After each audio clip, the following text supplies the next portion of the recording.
questão de convidar, desde a semana passada, o meu amigo Fábio Lopes Correia da Silva. Ele é parasitologista. E, Fábio, tudo bem? Bom recebê-lo aqui, bom dia. Bom dia. Eu fiz até uma postagem no Facebook, mais ou menos assim. Você sabe o que estuda um parasitologista, né? Você sabe qual a importância dele no seu dia a dia? Então, essa pergunta que eu deixei nas redes sociais, eu já quero reproduzir para você ao vivo aqui no Hora Geral. O que estuda o parasitologista? Bem, a gente estuda organismos que têm essa relação parasitária de viver dentro ou fora do corpo de pessoas ou de animais e que podem produzir ou uma doença ou um incômodo, né? No caso de insetos, carrapatos, ácaros, vermes internos. E aprofundando um pouco mais, a parasitologia entra também na área de infectologia e microbiologia, que a gente também vê protozoários, vírus, bactérias, fungos. Então é uma amplitude muito grande, é uma área muito grande e sempre com muita necessidade de atualização. Olha, nós estamos vendo ali... Não, segura um pouquinho esse vídeo aí. Eu só quero que o Fábio termine essa explicação da parasitologia, porque a gente já vai chegar nos roedores. Agora, Fábio, existem muitas mudanças na parasitologia, novidades?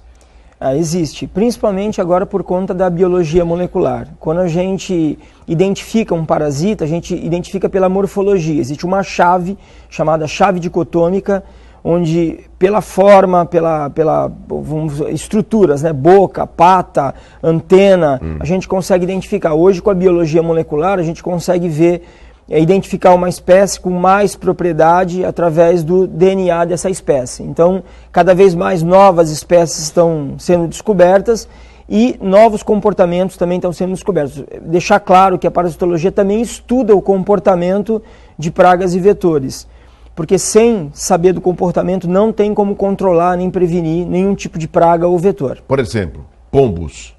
Estuda a parasitologia? Sim, estuda. Eu fiz um estudo em 2010 da área portuária. São 14,5 km de porto. A gente estimou o tamanho da população, onde eles dormem, o que eles comem, se eles são vetores de... Qual foi essa estimativa de quantos pombos nessa faixa portuária? Na época, mais ou menos 80 mil pombos dentro do porto, dentro da área portuária. Muitos pombos moram no porto e se alimentam lá, e muitos pombos moram fora do porto e vêm durante o dia se alimentar. Áreas de nidificação que a gente tem no porto, quer dizer, é um lugar muito grande onde tem o que a gente chama de tripé biológico, né? Água, abrigo e alimento. 80 mil pombos, pelo que você levantou nessa estimativa em 2010 na área portuária, é um número preocupante, Fábio? Bastante preocupante, né? O porto é um produtor de pombos, né? Infelizmente, existe a questão dos grãos, que são um alimento muito facilitado para o pombo. O pombo originalmente era um animal granívoro, ele se alimentava de grãos, e grãos plantados, depois ele passou a acompanhar o homem e se alimentar de grãos coletados, e hoje o pombo é praticamente onívoro, ele come a maioria das coisas, né, até lixo. Então a gente tem tanto o problema de disponibilidade do porto, de grãos em silos, de grãos em armazéns, de esteiras transportadoras que muitas vezes transportam mais do que a capacidade, tem um extravasamento desses grãos no chão, de algumas áreas do porto onde o piso é sextavado e naquele espaço entre os pisos acumulam grãos. A linha férrea também, com o balanço do trem, muitas vezes cai trigo. Então o pombo lá ele tem grande oferta de alimento, e aí ele não passa pelo que a gente chama de seleção natural, né? O pombo muito velho ou o pombo muito novo, por exclusão, por seleção natural, por pressão ambiental, deveria morrer naturalmente. E ali não acontece, né? O pombo que é mais velho, ele tem chance de copular, de continuar a sua Qual a idade média do pombo? Olha, em cidade, 5, 6 anos. Na natureza, 17, 18 anos. Ele vive mais na natureza do que em cidades, porque aqui ele está mais sujeito a doenças, tanto pelo que ele come, que muitas vezes é oriundo de resíduo lixo, né? Como também por alguns acidentes. Ele deve ter percebido pombos com a pata infeccionada por fio de cerol, pombo eletrocutado em fio. Aqui na cidade ele não tem um predador muito eficiente, né? São gaviões e falcões, mas não são muito eficientes em relação ao pombo. Fábio, além dos pombos, nós temos recebido muitas reclamações, inclusive uma delas veio do nosso telespectador, está me informando aqui, é o Cristiano Santana, ele mora na Ponta da Praia, reclamando que tem observado muitos ratos na Ponta da Praia. E também um outro telespectador já tinha enviado para nós pelo WhatsApp uma cena que eu fiquei preocupado. Ratos em locais inimagináveis.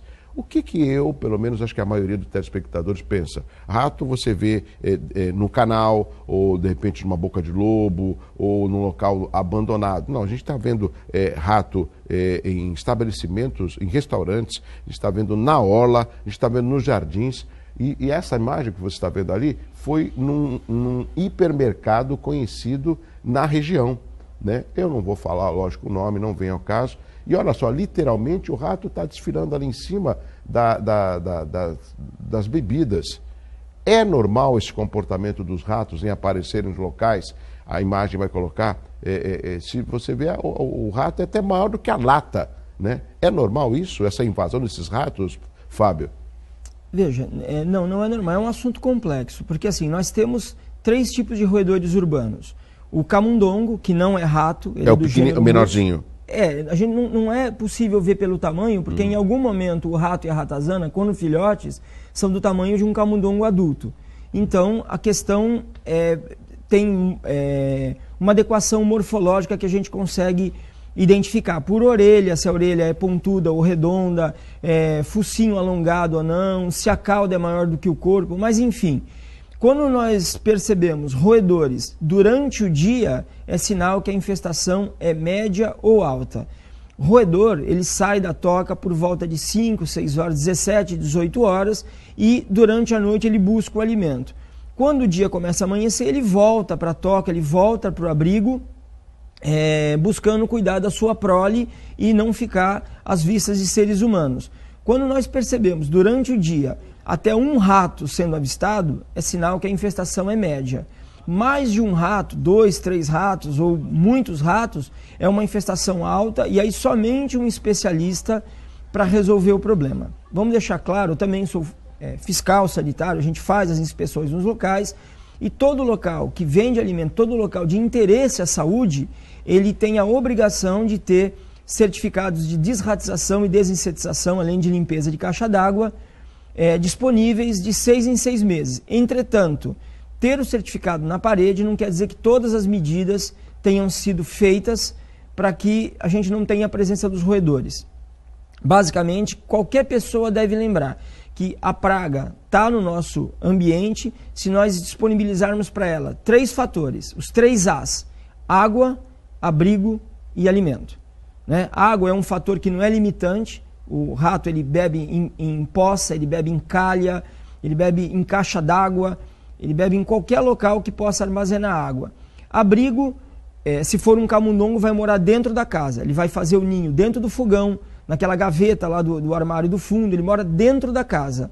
O rato, ele tem hábito aéreo, ele vai morar no forro da casa, sobe em árvore, e a ratazana mora do lado de fora em tocas, ela tem hábito fossorial. Então, se nós dermos a possibilidade do roedor se abrigar, ter acesso a alimento, pode ser ração de animal, ração de cão, casas, por exemplo, que tem infestação, o dono deve cortar a alimentação do cachorro e do gato à noite, não deixar disponível, guardar tudo em vidros com tampa de rosca, né? Diminuir o acesso do roedor ao alimento, porque aí ele se desinteressa e passa a casa do vizinho ou uma outra casa. Lembrando que os roedores, eles também controlam a sua população. Quando falta alimento, os roedores comem os filhotes. Eles mesmos fazem o controle populacional para que a população não sofra por falta de alimento. Agora, Fábio, nós estamos vendo algumas imagens, mostramos na orla durante o dia, isso é um estabelecimento, um local fechado. Uma outra preocupação, não tem como o serviço público promover essa, não sei se o termo correto é esse, uma campanha de desratização para tentar diminuir, porque erradicar os roedores é algo impossível, né? Mas não tem como ser criada uma campanha para diminuir, porque o que eu sei, imagino você como estudioso, as causas, as doenças que o rato acaba provocando na população.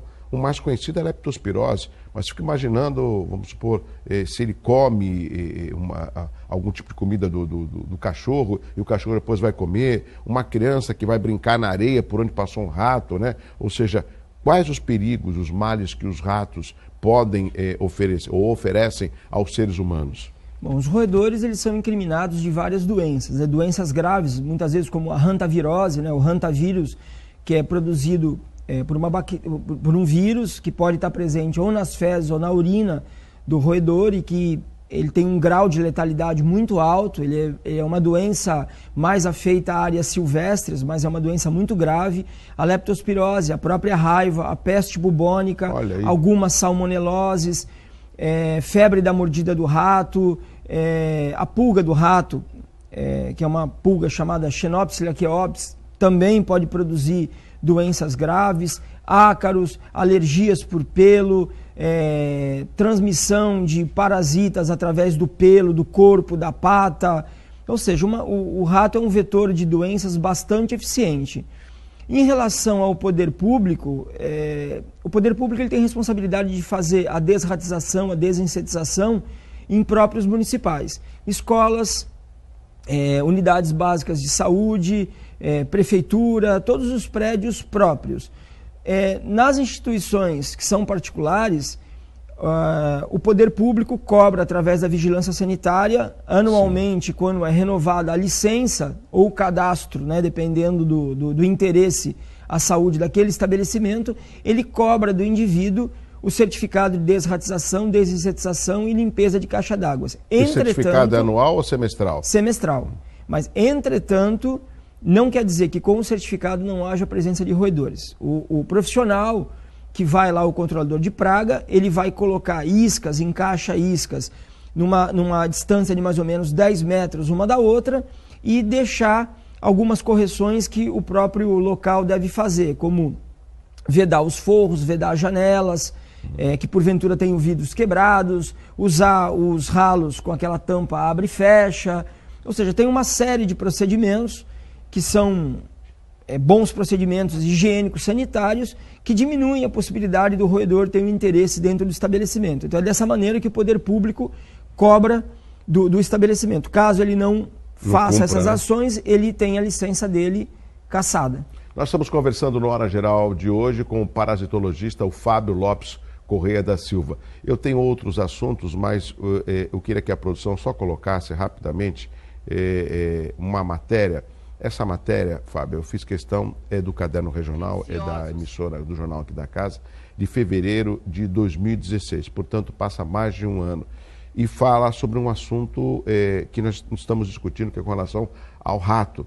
E só ao resgatar essa matéria, para mostrar ao telespectador como o assunto ainda continua presente, e a razão da sua participação aqui no Hora Geral é que nós possamos aí promover essa discussão junto à Secretaria de Vigilância Sanitária e também as de saúde, porque isso trata de saúde e isso é afeto aos seres humanos. Quer ver? Vamos ver aqui a reportagem aqui no Plasma. Pode soltar. As imagens que você vai ver agora são impressionantes. Mostram a quantidade de ratos que circulam diariamente pela Orla de Santos.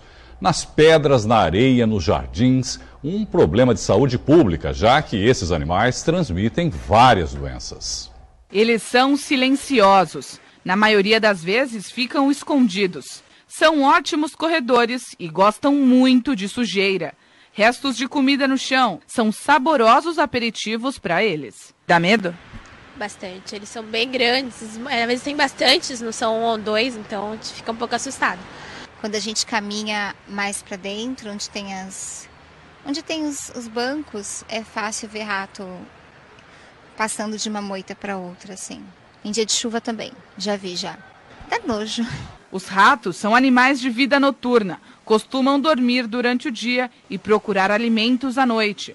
Mas como vemos neste vídeo, eles estão mudando de hábitos. Olha a quantidade de ratos em plena luz do dia, circulando pelas pedras do Canal 6.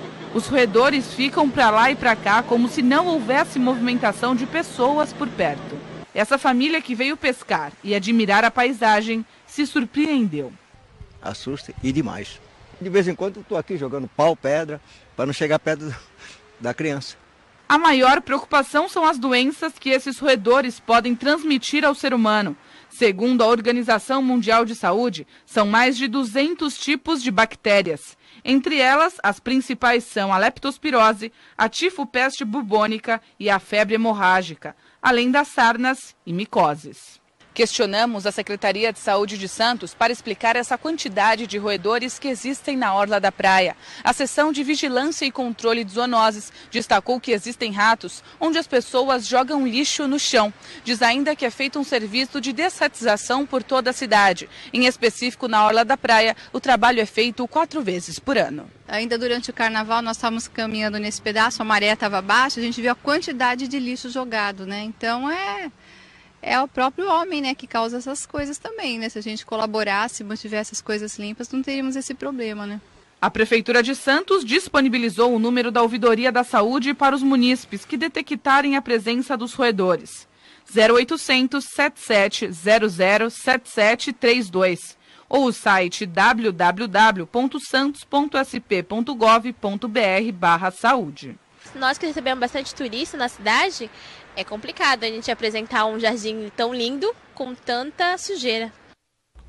Essa é uma preocupação e eu quero deixar bem claro, amigos do Hora Geral, essa é uma reportagem de fevereiro de 2016, né? Ou seja, do ano passado. Mas esse é um dos muitos problemas que chegam do nosso WhatsApp, por isso que eu fiz questão de chamá-lo, principalmente a população da Ponta da Praia, toda a orla. Nós temos os jardins que estão no Guinness Book, né? O maior jardim de praia do mundo. Mas observamos também que a população tem uma parcela de culpa quando ela joga um alimento no chão, quando ela joga um alimento, vamos supor, no jardim, pensando que ninguém está vendo, mas os ratos acabam se aproveitando. Você acha que é o suficiente o trabalho que está sendo feito com relação ao controle desses ratos? Porque a imagem, por mais que seja antiga, ela mostra que ainda tem um grande número de ratos na orla, um local onde circulam muitas pessoas, Fábio. Sim, vou tentar sintetizar a questão. Quando a Secretaria de Saúde vai ao local e ela faz o trabalho, assim como a de São Vicente, a dos municípios fazem o trabalho, nós jogamos alguns raticidas, que são blocos parafinados, é um bloco de parafina com grãos dentro. Então, esses blocos são jogados em alguns locais estratégicos, naqueles vãos, e os ratos podem ou não aceitar aquela isca. O rato e a ratazana, eu olhei aí na reportagem, basicamente são 2 espécies que estavam concorrendo ali. Os ratos, por conta da orelha mais pontiaguda, e as ratazanas da orelha mais arredondada, e pelo tamanho da cauda também dá para identificar. Eles são neofóbicos. Tudo que é novo no ambiente, eles têm medo. Então, se ele está acostumado ao odor, né, à textura do pão, do hambúrguer, do doce, e a gente joga um alimento diferente, raticida num local, um alimento diferente, ele desconfia daquele alimento. Então, o que vai acontecer? Ele espera que o rato, que é o rato dominado, coma aquele produto. Veja que vai ter alguma reação. Para ver se for um raticida agudo, provavelmente a colônia para de comer. É o caso, muitas vezes, de pessoas que usam o chumbinho, e o chumbinho aumenta o número de ratos. Ele, num primeiro momento, ele elimina alguns roedores, depois vem uma explosão, porque a colônia se certifica de que tem alguma substância nova no ambiente, e aí começa a repor aqueles indivíduos que morreram. Então tem uma explosão.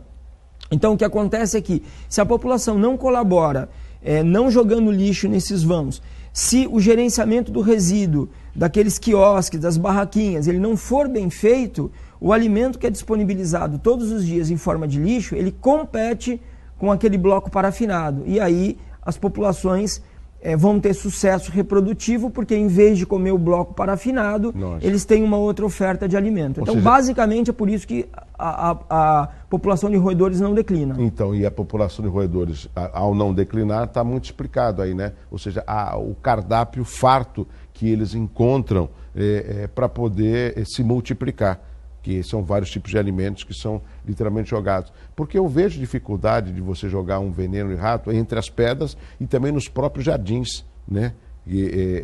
É difícil, teria que ser um trabalho constante. Nós temos um tipo de raticida que é muito eficiente para esse tipo de roedor, que é o chamado pó de contato. A gente joga esse pó de contato em alguns locais, que são tocas, é um pó azulado, e o roedor, ao passar pelo pó, esse pó adere ao pelame dele, e quando ele vai fazer a higiene, ele se contamina pela mucosa, né, que tem alta absorção. O problema é que esse pó ele não pode ser jogado em qualquer local. No jardim não daria para jogar, ficaria tudo azul. Nas tocas, com algum cuidado, daria para colocar, mas o pó também tem um problema, ele é hidrorrepelente.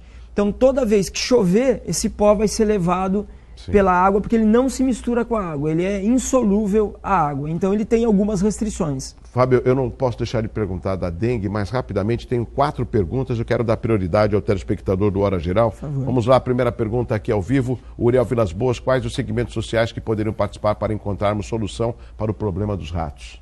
Então, o Clube de Diretores Lojistas, né, que eu sei que o senhor Uriel, eu escuto muitas vezes a rádio, ele fala, ajuda muito em relação a isso, promovendo palestras com especialistas, né? Eu até me coloco à disposição, se ele quiser uma palestra para o pessoal comerciário, né?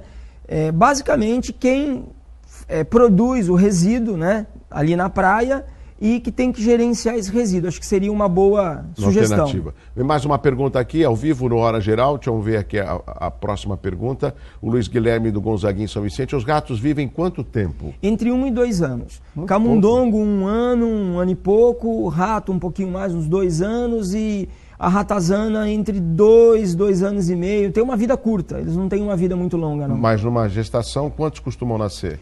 Nossa, muito. De 6 a 12 roedores, de 1 mês e meio, 1 mês e meio.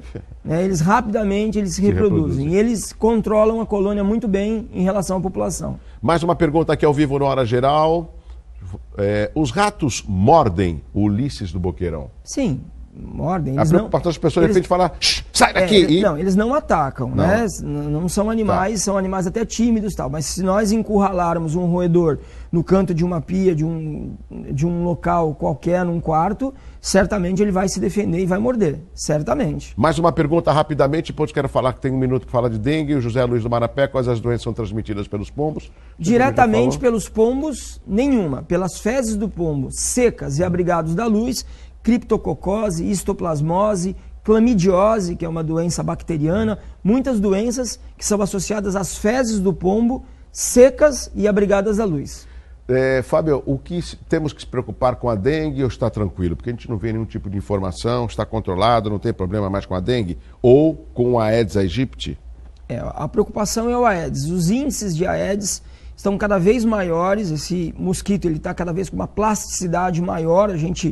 Lá na década de 90, a gente sabia que ele fazia postura de ovos em até 12 tipos de recipiente. Hoje são mais de 40 tipos que ele utiliza para fazer a postura de seus ovos. Os índices são medidos em janeiro, julho e outubro. E eles estão bastante altos aqui na Baixada Santista, porque tem uma média de temperatura e de regime de chuvas propícia ao seu desenvolvimento. E nesse momento a gente não escuta falar de dengue, porque o sorotipo que está circulando é o sorotipo 1. Então, a maioria das pessoas já teve o sorotipo 1 e tem o que a gente chama de imunidade homóloga duradoura. Não vai ter mais a doença pelo resto da vida. Entretanto, se um outro sorotipo entrar aqui, ou se o chikungunya entrar aqui com força, ou mesmo a febre amarela, ou o maiaro, que é uma doença que já está no Brasil, na região de Tocantins e Centro-Oeste, e é uma doença parecida com o chikungunya, entrar, nós temos a Aedes aegypti suficiente para manter a transmissão, principalmente tendo um grupo muito grande de pessoas suscetíveis a essas arboviroses. Então, ainda para quem é da área, né, para infectologistas, parasitologistas, epidemiologistas, controladores de pragas e vetores, o nosso principal problema é o Aedes aegypti, pelo tamanho da população e pela maneira como ele se adaptou aqui na Baixada. Meu amigo Fábio Lopes, parasitologista aqui no Hora Geral.